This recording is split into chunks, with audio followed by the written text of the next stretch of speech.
지금 예수님께서 말씀하시는 것을 유대인들이 지금 못 알아먹습니다. 다 같은 언어와 다 같은 문장을 동일한 것을 사용하는데도 불구하고 예수님 말씀을 유대인들이 지금 못 알아먹고 있습니다. 그래서 오늘은 이 문자적 해석과 영적 해석, 이런 타이틀을 가지고 잠시 말씀드리는데요. 문자적 해석이든 영적 해석이든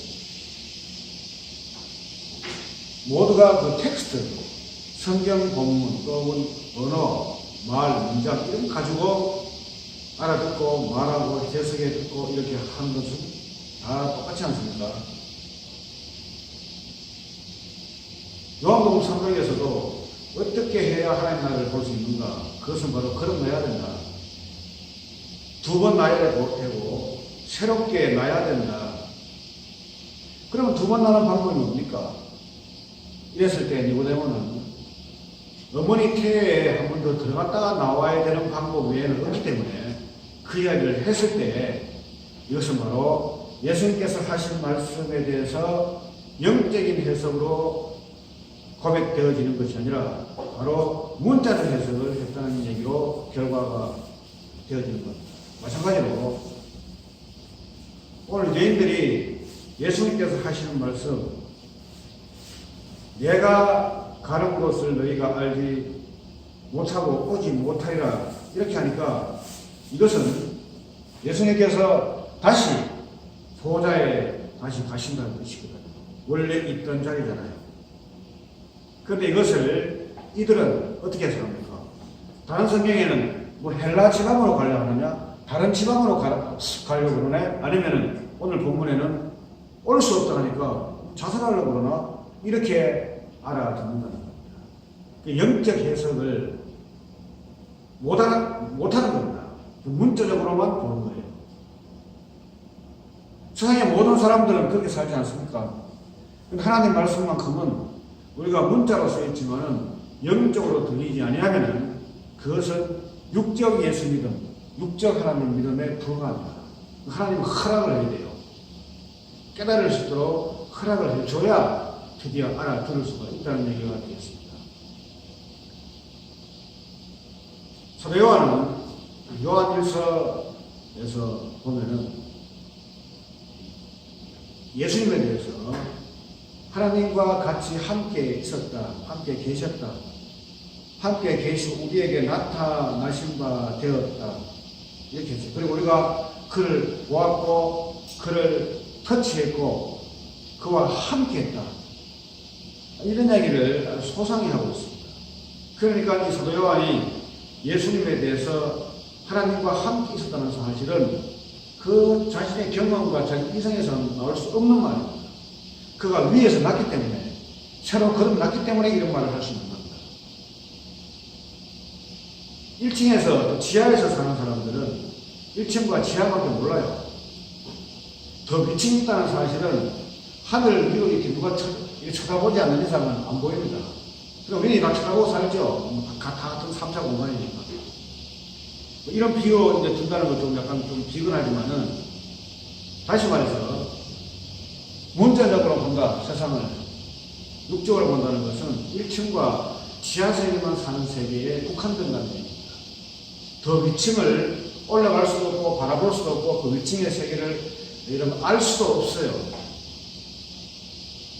그러면서도 이 유대인들은 아주 교만하고 건방지게 우리는 모세의 제자다. 너는 저 사람의 제자냐? 우리는 모세의 제자다. 모세는 하나님과 직접 대화한 사람이잖아요. 하나님 말씀을 직접 받은 사람이잖아요. 그래 우리가 그 후손이니까 우리 똑같이 하나님과 잘 관계된 사람이다 이랬는데 예수님 말씀을 못 알아듣잖아요. 엉뚱한 해석을 한다는 겁니다. 그래놓고 우리는 하나님의 아들이고 하나님을 믿는다고 스스로 부적합하게 자기 자신에게 권위를 호소하고 있어요. 이렇게 안 무너지려고, 자기 정체성을 안 무너지려고. 자기가 새로운 말씀이 왔을 때는 이게 진리고 사실이고 진실 같은 것이 올 때는 자기가 알고 있던 거 무너져야 됩니다. 무너져야 그 사람이 새롭게 변해요. 그래서 보통 사람들은 그게 자기가 이렇게 지금까지 내가 삶의 가치인데 이게 무너지면 안 된다 생각하기 때문에 그다음 어떻게 합니까? 인간의 그 참 전혀 은혜가 안 되는 그런 소리가 막 들리고 소리가 나오고 그런 행동을 하게 되죠. 우리가 모세에 들어가 이래놓고 저거 안 되니까 그 소경을 쫓아내버렸어요. 누가복음 2장 그 25절 이하에 보면은 예루살렘에 시몬이라는 사람이 있습니다. 이 시몬 사람이 이 사람이 앞에 타이틀이 붙어요. 의롭고 경건하고 이스라엘의 능력자, 위로자를 기다리던 자다 이렇게 소망을 가지고 어떤 느낌이 있었겠죠. 반드시 자기 세대에 이스라엘의 목자가 이스라엘의 메시아가 올 것이다. 는 그걸 봐야 됩니다. 그 보기 전에는 내가 안 죽는다. 그게 내 소원이다. 그런데 성령이 그 위에 머물렀다는 겁니다. 성령이 그에게 또 말해줍니다. 주 그리스도가 오기 전에는 결코 너가 죽지 아니할 것이다. 연세가 좀 꽤 되신 분 같아요. 이 시몬이라는 사람이. 그래서 그가 성령에 이끌린 감동을 받아서 그 당시 성전에 갔을 때 그때 요셉과 마리아가 아기 예수를 데리고 오잖아요. 근데 아기 예수를 데리고 오는데 그 결례를 행하기 위해서 오는데 이 마리아와 그 요셉만 오는 게 아니고 여러 사람이 와요. 그런데 그 아기를 또 이러면 올 거 아니에요. 그런데 그 아기를 보는 순간에 이 성령이 감동돼가지고 그 아기를 빼앗아 안고요. 하나님을 찬양하면서 이제 나의 소망이 이루어졌습니다. 이렇게 얘기합니다. 그러면서 그 예언을 했죠. 이 아이가 나중에 인간의 생각과 마음을 칼로 찌르시 할 것이고 인간의 모든 마음을 드러내게 할 것이다. 열 길 물속은 알아도 사람 속은 모른다는 속담이 있잖아요. 그런데 우리 예수님은 그 속까지 다 드러내서 네가 누군가를 드러내는 분으로 오신다고 예언을 합니다. 사람들 아무리 긍정적인 언어를 쓰고 사람이 아무리 여러분들 이 사실적인 이야기를 갖다 한다 할지라도 그 속에는 다른 어떤 생각이 있는지 그건 아무도 몰라요. 자신만 알아요. 자신만. 그래서 골전서 2장입니까? 거기 보면은 사람의 생각은 사람 스스로가 안 하니 이렇게 하면서 성령이 이야기하는데요. 그 스스로만 알아요.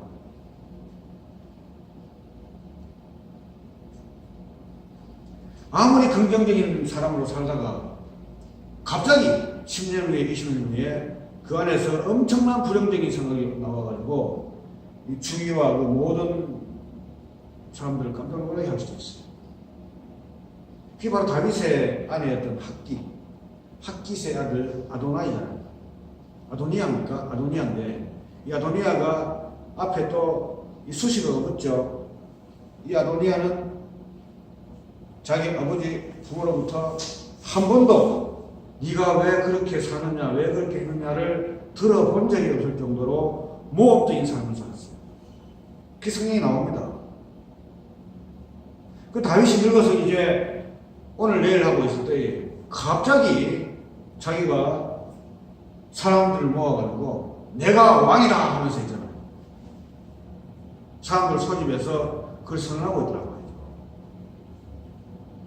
전에 말씀드렸지만 이스라엘은 세상 나라처럼 힘으로 빼앗는다든가 힘으로 섬겨받고 뭐 이렇게 부모의 연속으로 단순히 혈통의 연속으로 받는 그 왕의 계승이 아니에요. 이스라엘은 하나님이 직접 선택입니다. 그래서 사무엘이 그 이새의 첫째 아들이 너무 잘생겼고 너무 준수해가지고 야 얘가 바로 선지자로 하나님의 기름 부음을 받을 줄 알아 싶어서 기름 부은 순간에 성신이 그를 말리잖아요. 얘는 아니다 그러잖아요. 그러면서 결국 다윗을 찾아서 다윗에게 기름을 붓죠. 그 인간의 선지자의 생각, 인간의 생각으로 세상적인 생각으로 왕 삼고 서재 삼고 대상 삼고 그런 게 아니에요. 하나님 나라는 오직 하나님이 직접 선택하는 겁니다. 그 계시의 연속이에요. 혈통의 연속이에요. 그러면 이스라엘은 약속의 나라이기 때문에 하나님이 약속한 법의 안에서만 그 내용을 담고 경험시켜서 왕을 세운 거예요. 그게 바로 솔로몬이었잖아요. 사람의 속은 몰라요. 수십 년 동안 모범을 세우고 살다가 갑자기 아버지가 아프니까 벌떡 일어나가지고 내가 왕이다 하면서 그것은 하나님의 선택과 하나님의 계시를 대항하는 모습이에요. 결국 솔로몬에게 심판을 당합니다. 솔로몬도 그냥 솔로몬이 아닙니다. 그 앞에 애가 하나 죽었어요. 희생을 했다고. 그 피를 보게 했다고요. 거기서 거기에 딛고 일어난 그 솔로몬. 그래서 솔로몬을 사랑한다. 여다디아 이렇게 한 겁니다. 이렇게 약속이 주어지고 약속을 경험케 하는 겁니다.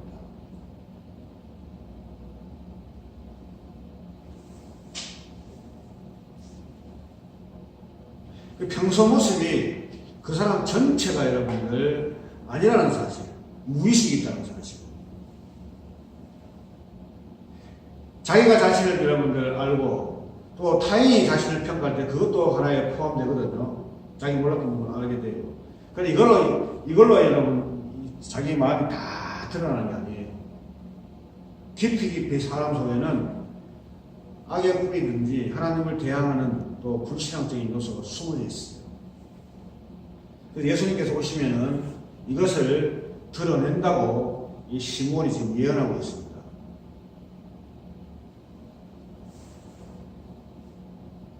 이 드러낸 일은 영의 일이 아니면은 불가능하기 때문에 그런 얘기를 해주고 있어요. 예수님께서 오시고 난 후부터 종말이라고 합니다. 예수님께서 이 땅에 오실 때부터 종말의 시기라고 해요. 이 종말이라는 것은 우리 종말의 삶이라는 것은 내일 당장 예수님이 오신다면 내가 오늘 어떻게 살 것인가? 그 생각으로 사는 것이 종말의 삶입니다. 종말이라고 하는 것은 당장 몇달 며칠 날 예수님 오시니까 어떻게 하지? 하면서 그 날을 대비하는 것이 아니라 종말의 삶이라는 것은 예수님께서 예수님이 종말의 주인이 되시니까 내가 예수님이 당장 오늘 올 수 있고 내일 올 수 있으니까 오실 때의 배경은 뭐 편안해요. 뭐 사고 팔고 집 짓고 장가가고 시집가고 장가가고 사고 팔고 건축하고 다 하는 어떤 그런 평상시 속에서 도둑같이 가기 때문에 내가 오늘을 소홀히 보낼 수 없다는 겁니다. 마치 오늘 저녁에 예수님께서 오신다는 어떤 생각을 가지면서 하루를 사는 것을 성도의 종말의 삶이라고 합니다. 그래서 예수님께서는 내가 마지막 때 믿음을 보겠느냐 그랬습니다. 우리에게는 인생이 앞으로도 있다는 생각과 또 내일이 있다는 생각 때문에 오늘 못하면 내일 잘하지 이런 어떤 생각을 하게 됩니다. 그래서 종말의 삶이라고 하는 것은 오늘 네가 이 시간에 주님이 오신다면 네가 어떻게 살 것인가를 묻고 있어요. 내가 종말의 마지막 때 믿음을 보겠느냐 했을 때에 그들이 주여 우리가 언제 주의 이름을 부르지 않았습니까? 주를 찾았고 주께 예배했고 또 주의 이름으로 가르쳤고 또 주의 이름으로 기적도 했고 주의 이름으로 구제됐습니다. 구제했다는 것은 뭐 교회 속에서 섬겼다는 얘기는 들 수 있겠죠. 근데 예수님께서 나는 너를 도무지 모르겠다. 이 불법을 행하는 자들아 내게서 물러가라 이렇게 했잖아요. 그리고 마지막 때 내가 믿음을 보겠느냐. 사람들이 믿음이 없다는 사실, 사람들이 사람들 보기에는 그 사람이 믿음 있는 사람처럼 믿음의 사람처럼 보이지만은 예수님의 입장에서는 그 속에 감추었던 그 믿음 아닌 그 거짓 믿음을 다 드러내는 모습이 바로 이 모습이 아니겠어요. 그 사람도 자기 행위를 드러내잖아요. 내가 이거 했는데 저거 했는데 왜 믿음이 아닙니까? 이 원래부터 믿음 없었다는 거예요. 네가 믿었잖아. 너가 믿었다는 거예요. 믿음이라는 것은 예수님께서 만들어 놓은 것을 우리에게 주는 거잖아요. 그럼 그 믿음이 속에서 작용을 하는 거예요. 작용을 하면은 한 번 믿었으니까 나는 됐으니까 내 원대로 살게 그런 것이 아니라 내가 이 믿음이 내 속에 작용하기 때문에 관계된 상태에서 우리는 늘 깨어있을 수밖에 없죠. 생생한 믿음의 생활을 해야 하는 겁니다. 그것을 성경은 여러 군데 여러분들 써놓고 있다는 사실을